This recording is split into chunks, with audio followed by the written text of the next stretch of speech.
Hi, this is Bethany Perry. I'm curious, do you ever wonder how the brain, the function of your brain, affects your mood, affects your emotional well-being? How the brain is wired, does it have anything to do with our nervous system? Now, I don't want to give you all the answers, but I can tell you that it's pretty logical to think that our entire being is interconnected, right? And there are some people in a camp that the mind and the brain are the same, and there are some people in the camp that the mind and the brain are different. And for me, wherever you fall in that spectrum of thought and introspection about what is the mind and what is the brain and how are they different, and can we even prove that they're different? Some people say yes, and without getting too sciencey on you, I want to really speak to the health of our brain, our physical brain, and what can happen with the brain when we change the way the brain is working to new patterns in the brain. So there are a lot of different modalities I use in coaching, and I invite you all to come to my coaching course and learn them if it's only for yourself, but learn them for your friends and your loved ones, and perhaps you want to become a coach too. Or you already are, and you want to join us because you want to increase the variability in your coaching and improve the level and skill of your coaching. So that being said, there's a great deal of neuroscience in the course. The first month is all neuroscience.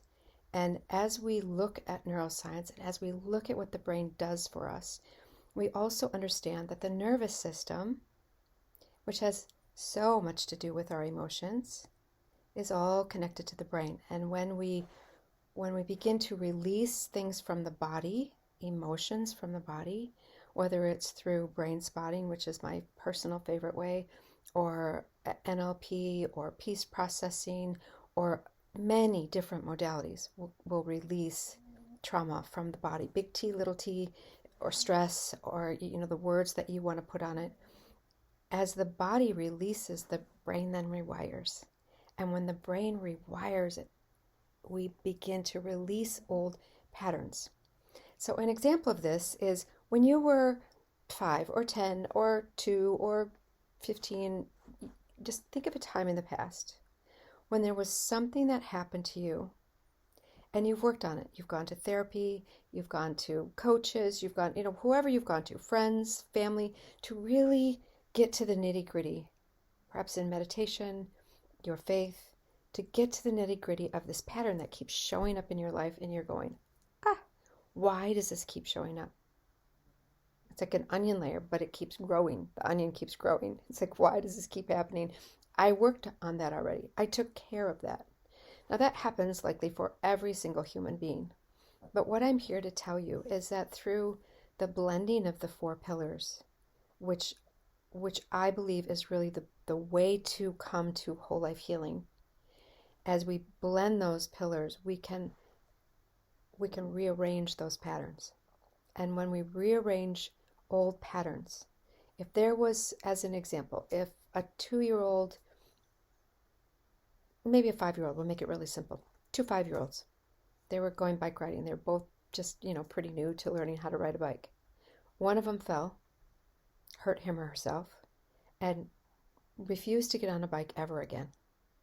And the other one fell and got right back up and rode the bike away. Now, that is the beginning of a pattern, right? That the one who got up, there's some backstory to it. So they had capacity, right? They had the capacity to get up. They had the capacity to get back up on the bike and believe they have enough, both confidence and competence, to ride the bike forward. The one who fell and didn't get back up. Now, we don't know what their capacity was or what it was specifically for that day, but when that happens, and it over and over for the rest of their life, they never get on a bike again, and then it will likely even transfer to other things. Sometimes it's driving, sometimes it's getting on an airplane, but that 5-year-old who fell made a decision. Now, that decision was made in the mind, but it was the brain that created the wiring for the mind and the body to follow. Are you following? And so in that, when we utilize the healing modalities that are taught in whole life healing and that are taught in my private coaching, I work the same when I work with small groups or individuals. It's really about checking out those old patterns. One thing anyway is checking out old patterns and using different modalities so that as we access the nervous system, which is where all trauma is stored, by the way, big T, little t, stress, if it's a trauma to you, it's a trauma. Now, I'm not going by the definition of what we might typically think is a trauma, and I don't want to lessen what those traumas are when they've happened to people that we know and love, or we don't know, but we know they've happened. So I'm not trying to diminish anyone's experience in life. But I also don't want to diminish that for that 5-year-old who couldn't get back on the bike, that was very traumatic for them. And it continued to cycle throughout their life until they discovered a way to heal. And that is exactly what I want to offer you, not only for you, but for your friends and your family and for your business.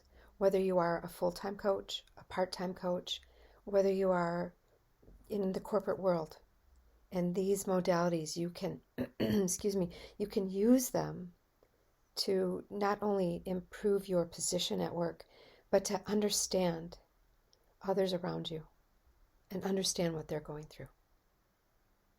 So I invite you to join us for a whole life healing coaching course. Now, I'm doing it in 2 ways, and I'll tell you about that in another video.